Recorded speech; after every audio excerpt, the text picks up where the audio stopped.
सुप्रभात विद्यार्थियों। अब तक हमने हिंदी व्याकरण में अलग अलग प्रकरण पर चर्चा की और आज के इस वीडियो लेक्चर में हम बात करेंगे हिंदी व्याकरण के ही एक नए चैप्टर उपसर्ग परिचय कि ये उपसर्ग होते क्या हैं।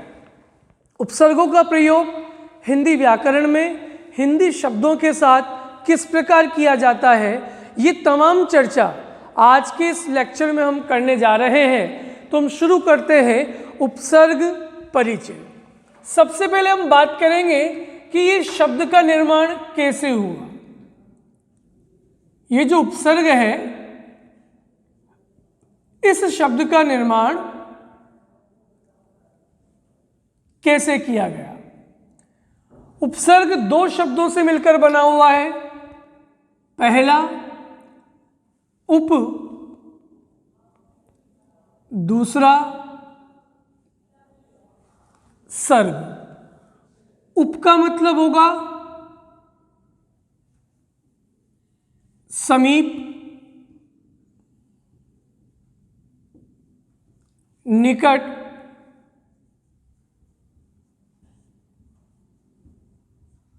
या पास में। सर्ग मतलब होता है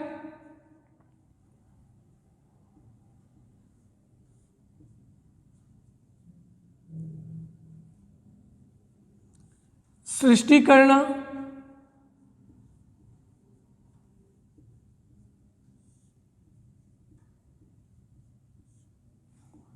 या निर्माण करना। अब जब हमने दोनों शब्दों को अलग अलग तरह से जाना तो इसका जो शब्द का अर्थ निकलेगा वो अर्थ निकला समीप रखकर या समीप लाकर सृष्टि करना या निर्माण करना।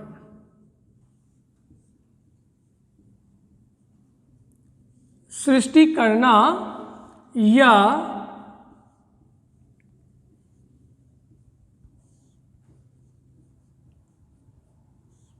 निर्माण करना।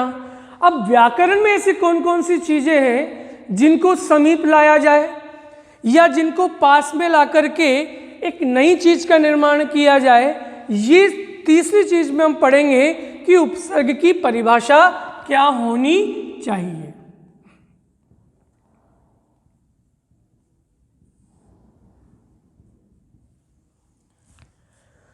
तो उपसर्ग की परिभाषा होगी दो या दो से अधिक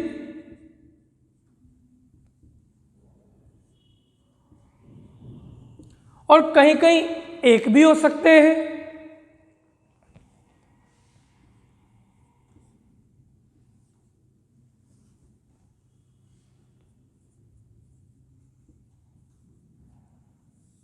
शब्दांश का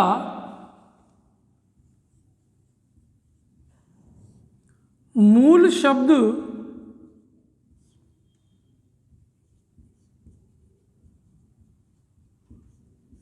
के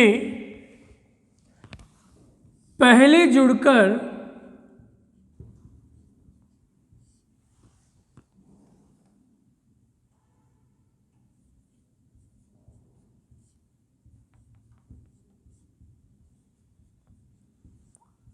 उसमें परिवर्तन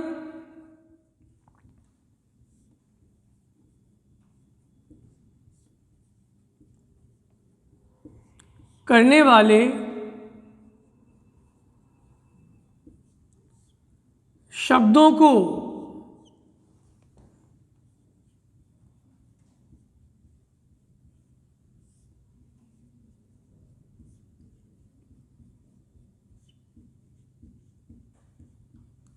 उपसर्ग कहा जाता है। या तो दो उपसर्ग लगे, दो से अधिक भी हो सकते हैं और एक उपसर्ग भी हो सकता है। ठीक है, किसी किसी शब्द में एक उपसर्ग का प्रयोग होता है और किसी किसी शब्द में दो या दो से अधिक उपसर्ग भी हो सकते हैं। जब ये शब्दांश किसी भी मूल शब्द के पहले जुड़कर उसके अर्थ और शब्द दोनों में परिवर्तन करे तो इस प्रकार की पूरी प्रक्रिया वाले शब्दों को उपसर्ग की कैटेगरी में रखा जाएगा। जैसे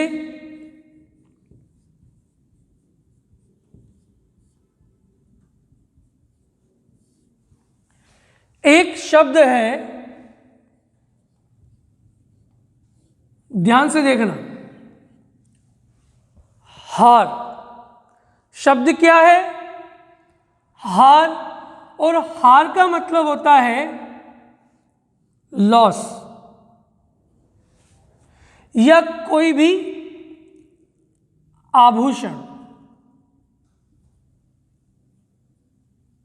ऑर्नामेंट्स, या कोई भी पराजय। तो ये हमारा मूल शब्द हुआ। तो इस मूल शब्द से पूर्व में यदि आ उपसर्ग लगे तो यहां शब्द बनेगा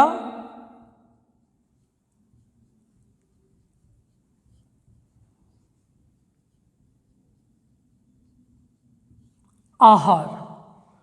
और हार शब्द में आ उपसर्ग लगने से जो इसका मूल शब्द है हार, इसका अर्थ ये दोनों हो सकते थे, लेकिन आ लगने से इसका अर्थ बना भोजन। इसी तरह से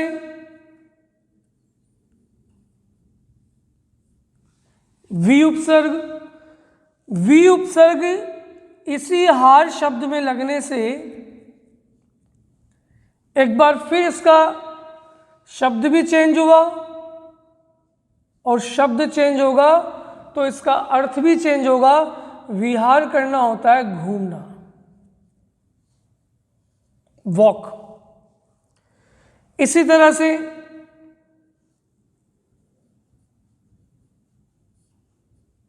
सम उपसर्ग, इसी हार शब्द में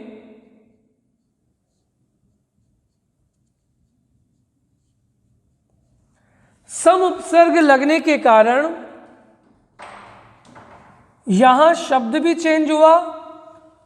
शब्द बना हमारा संहार, और संहार शब्द जब बना तो इसका मतलब भी चेंज हुआ। संहार करना होता है मारना या वध करना, किसी की हत्या करना, उसको जान से मार देना। तो देखिए, एकमात्र शब्दांश का प्रयोग यदि किसी मूल शब्द के साथ प्रयुक्त हो तो डेफिनेटली उस शब्द के में भी परिवर्तन होगा और उसका अर्थ भी पूरी तरह से परिवर्तित हो जाता है, जो कि हमने यहां देखा। इसी के साथ अगर इसी हार शब्द के अंदर प्रउपसर्ग लगा तो प्रउपसर्ग लगने के कारण मूल शब्द हमारा एडजेक्टिव है, लेकिन शब्द बनेगा प्रहार। और प्रहार करना होता है फेंक कर कि किसी चीज पर वार करना।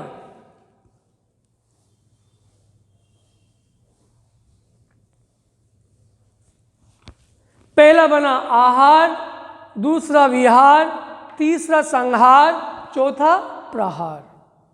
चेंज हुए। तो मूल शब्द के साथ जैसे ही कोई उपसर्ग जुड़ता है तो ये 100% वास्तविक है कि उसका अर्थ और शब्द पूरी तरह से परिवर्तित हो जाता है। क्लास वाइज उसका स्टैंडर्ड अलग अलग हो सकता है, इसलिए हमें डिक्शनरी आनी बहुत ज़रूरी है। अभी ख़त्म नहीं हुआ है, इसमें और भी हम उपसर्ग जोड़ सकते हैं जिसमें परिवर्तन आपको दिखाई देगा। जैसे परि उपसर्ग लगा दिया, तो परि उपसर्ग इसी हार शब्द में जुड़ने के कारण हमारा शब्द बनेगा परिहार। कितना चेंजेस हुआ? यहां भोजन अर्थ निकला, यहां घूमना अर्थ निकला, या मारना या वध करना निकला, या वार करना निकला, और परिहार करना मतलब होता है छोड़ना। इसी प्रकार इसी हार शब्द के अंदर मैं उपसर्ग लगा दूंगा। तो आप लोगों ने यह भी शब्द सुना होगा, उप प्लस हार, शब्द क्या बनेगा हमारा? उपहार। और उपहार शब्द बनेगा तो इसका मतलब होता है इंग्लिश में गिफ्ट, तोहफा। जब दिवाली पे, होली पे या किसी के फ्रेंड्स के जन्मदिन पे हम तोहफा देते हैं तो उसको उपहार कहा जाता है।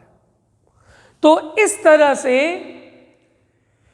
एक ही मूल शब्द में बहुत सारे उपसर्ग जुड़ सकते हैं, लेकिन उपसर्ग जुड़ते हैं तो ये बात बिल्कुल सत्य है कि उस शब्द के अर्थ में और वो शब्द पूरी तरह से परिवर्तित हो जाते हैं। दूसरी चीज इसी की परिभाषा में कि कोई भी उपसर्ग होता है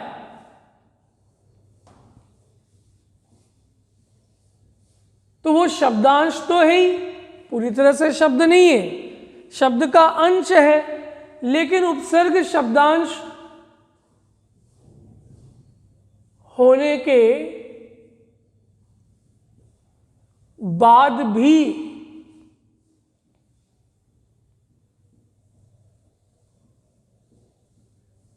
स्वतंत्र है। स्वतंत्र मतलब इंडिपेंडेंट, क्योंकि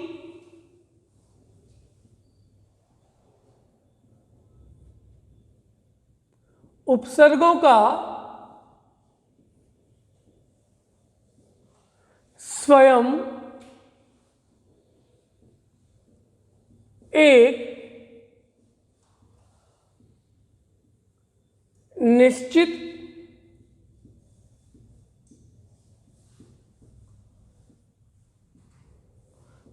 अर्थ होता है।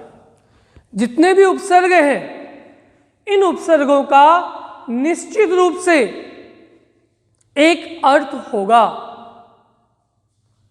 ये हमें बात ध्यान रखनी है, भले ही प्रत्यय का कोई अर्थ हो या ना हो, लेकिन उपसर्गों का निश्चित रूप से एक अर्थ होता है।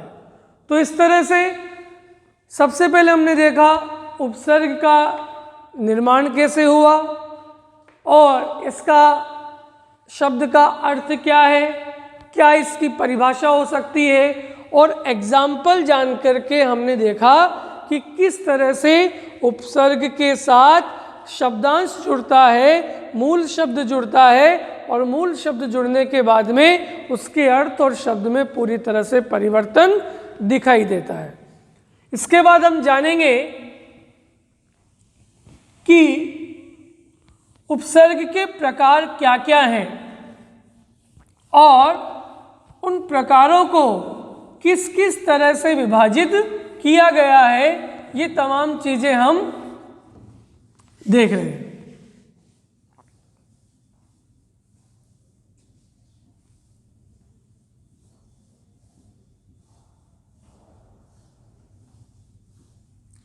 उपसर्ग के प्रकार, उपसर्गों को 3 प्रकारों में विभाजित किया है। पहले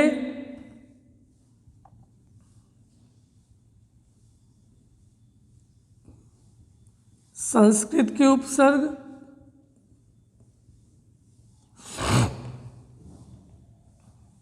दूसरा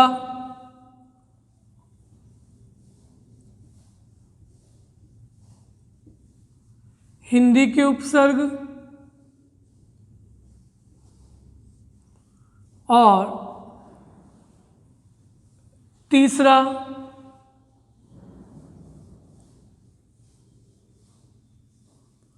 विदेशी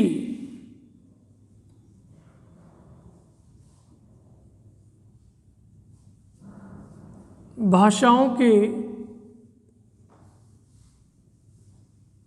उपसर्ग। और विदेशी भाषाओं में 2 प्रमुख भाषा, अंग्रेजी और उर्दू फारसी, इनके उपसर्गों का प्रयोग अत्यधिक किया जाता है। ठीक है, संस्कृत के उपसर्ग, हिंदी के उपसर्ग और विदेशी भाषाओं के उपसर्ग। इसमें सबसे पहला है संस्कृत के उपसर्ग।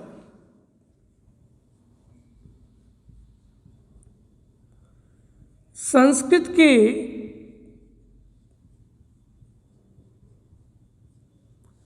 तत्सम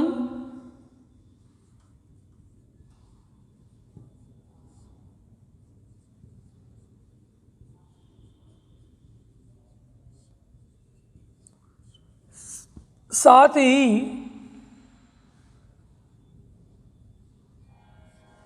इनका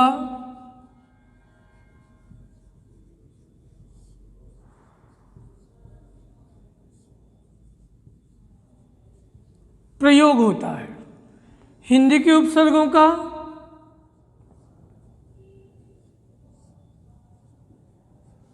हिंदी के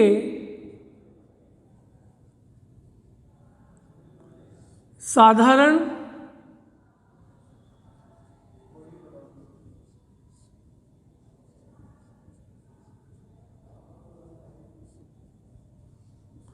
के साथ ही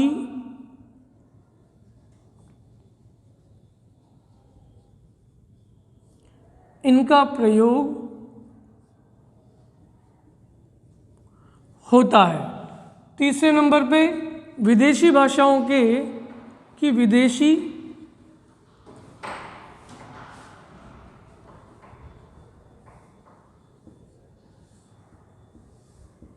भाषाओं के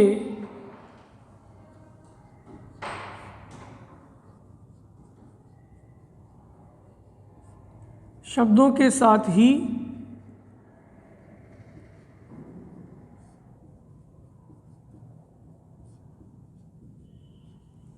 प्रयोग होता है। तो हमने इनके प्रकारों को देखा कि उपसर्गों के 3 प्रकार, पहला संस्कृत के उपसर्ग, दूसरा हिंदी के उपसर्ग, तीसरा विदेशी भाषाओं के उपसर्ग। संस्कृत के उपसर्ग, संस्कृत के जो तत्सम शब्द हैं, जो कठिन होते हैं, जिनको बोलने में थोड़ी दिक्कत होती है, उन्हीं शब्दों के साथ संस्कृत के उपसर्गों का प्रयोग किया जाता है। हिंदी के उपसर्ग हमारे आम बोलचाल के लिए भाषा, जो हम साधारण रूप में जिन शब्दों का प्रयोग करते हैं, उन शब्दों के साथ हिंदी के उपसर्गों का प्रयोग होगा। विदेशी शब्दों का, अगर अंग्रेजी के शब्द हैं तो अंग्रेजी शब्द के साथ लगेंगे, और अगर उर्दू का कोई उपसर्ग है तो ये 100% है कि वो उर्दू या फारसी शब्दों के साथ ही प्रयुक्त होगा। तो आज के लेक्चर में हमने जाना कि उपसर्ग का अर्थ क्या है, किस तरह शब्द का निर्माण हुआ, क्या इसकी परिभाषा होनी चाहिए, किस तरह से उपसर्गों का प्रयोग किया जाता है, और उपसर्ग के प्रकारों को किस तरह से विभाजित किया गया, ये हमने आज के लेक्चर में जाना। नेक्स्ट हम पढ़ेंगे कि संस्कृत के उपसर्ग क्या हैं, हिंदी को किस तरह से डिवाइड किया हुआ है, और विदेशी भाषाओं के शब्दों का प्रयोग किस तरह से डिवाइडेबल है। धन्यवाद।